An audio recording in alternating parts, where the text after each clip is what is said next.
This German UFA issue was released late in March 1944. Hóspedes alemães em In the Bucareste. first subject were shown scenes which the commentator titles German Guests in Bucharest. Chegou a The Bucareste first guest is Major General Galland, a former pursuit pilot, who arrives to inspect the Luftwaffe units stationed in Romania.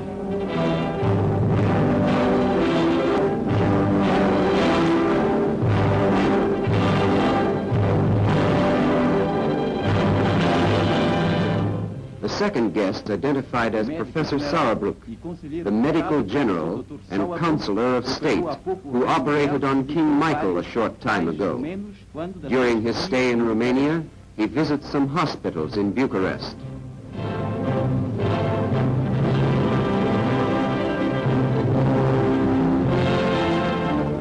Thus, the newsreel is afforded the opportunity to exhibit the modern facilities in Romania, facilities available to German wounded.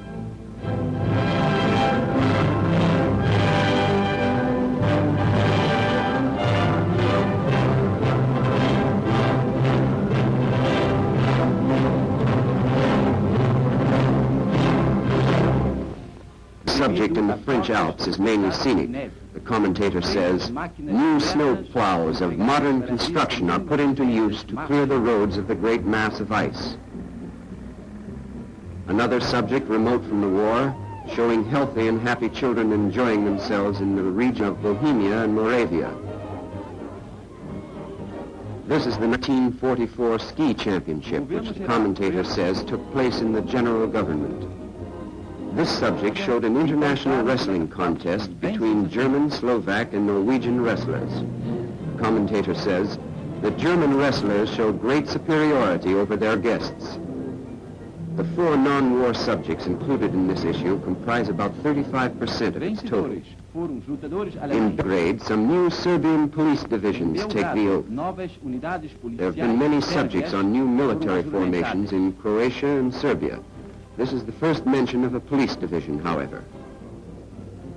This man is identified as General Jonic, the commander of the Serbian division, and the speaker as the representative of the president of the ministry, Kostic.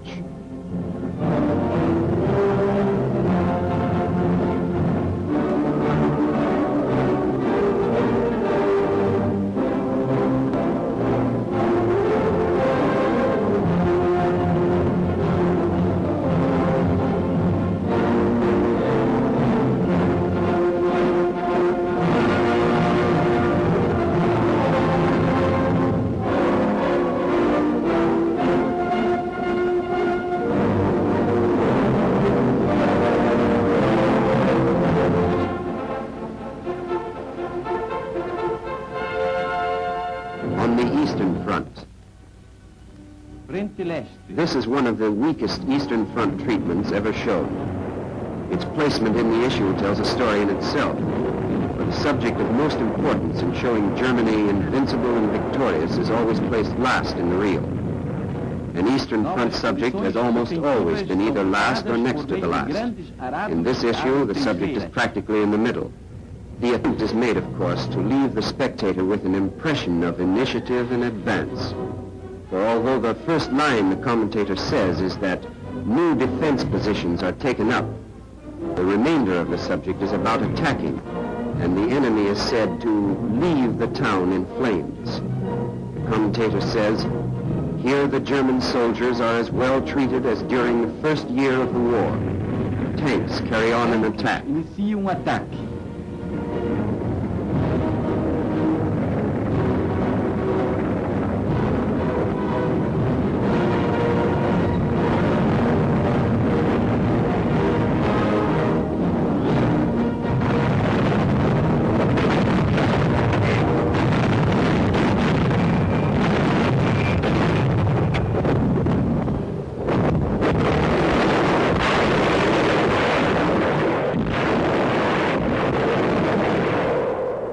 Continues until nighttime for the last houses of the town, which the enemy leaves in flames. Últimas casas de uma povoação abandonada em chamas pelo inimigo.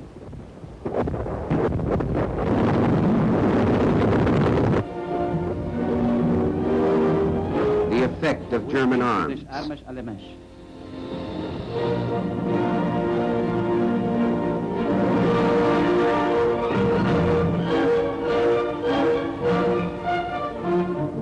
A Russian tank which was split in two. Tanque soviético partido em dois pedaços.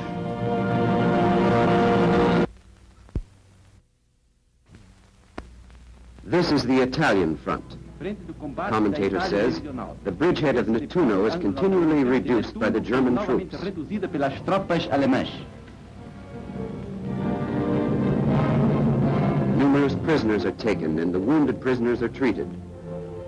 As more American prisoners are taken, there seems to be developing the same treatment accorded prisoners in the newsreels all through the Polish, Western, and Russian campaigns. First, there are large collected groups, then close-ups carefully chosen to show the captured as a distinctly inferior soldier and man. The commentator says a great aerial battle took place in the area of the bridgehead. The wreckage which we come across everywhere shows that the enemy bombers were shot to pieces by the German fighters.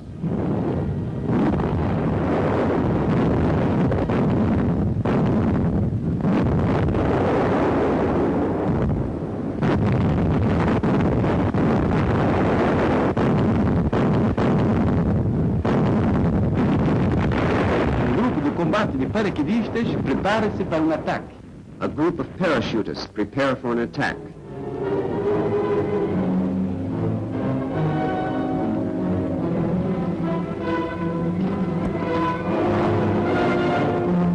The machine gun fire protects the advancing groups. A metralhadora protege os grupos avançantes.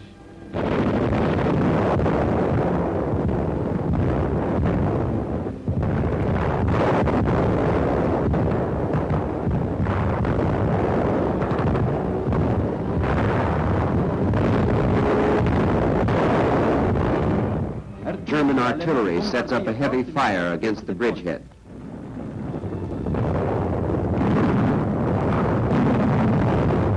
This is Marshal Kesselring at the front. Comandante em chefe da frente da Itália, Marechal General Kesselring.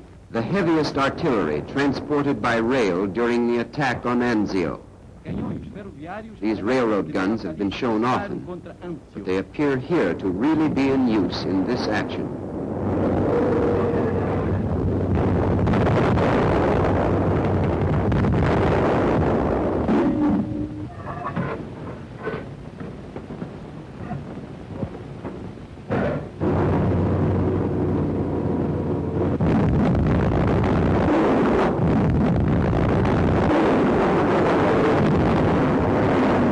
Observado pelo telescópio militar.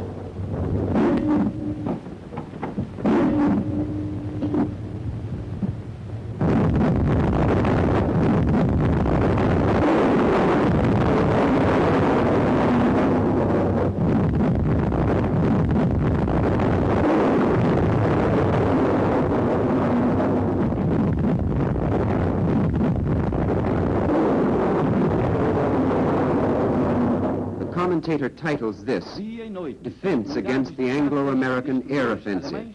He says the planes of the German fighter and destroyer squadrons are always on the alert. After the approach of enemy squadrons is announced, and the Focke-Wulf 190s and Messerschmitt 109Fs take off, the commentator says, during 1 week of the Anglo-American aerial offensive over German territory, over 600 enemy bombers, mostly four-motored bombers, were destroyed. He continues, the German formations attacked from the left of the bomber. Straggling fortresses and the Liberator are the main targets. Commentator says above the clouds at an altitude of between 16,000 and 23,000 feet, the German squadrons dive from all sides upon a new target.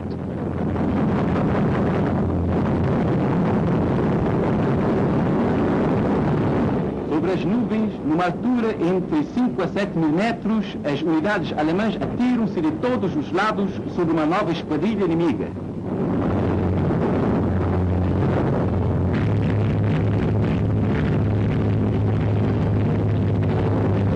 A primeira vitória aérea de jovem piloto alemão.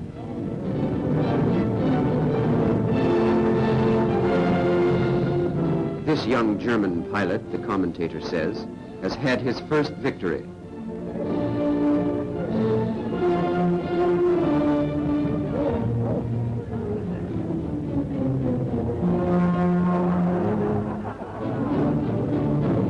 The remains of a four-motor bomber are scattered over hundreds of yards.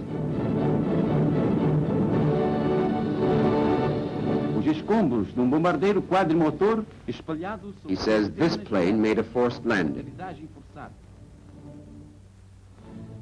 It's explained that in the meantime snow fell, but that did not affect the defense set up by the German squadrons. A ação defensiva das unidades alemãs. Os motores alemães levantam voo em formações cerradas.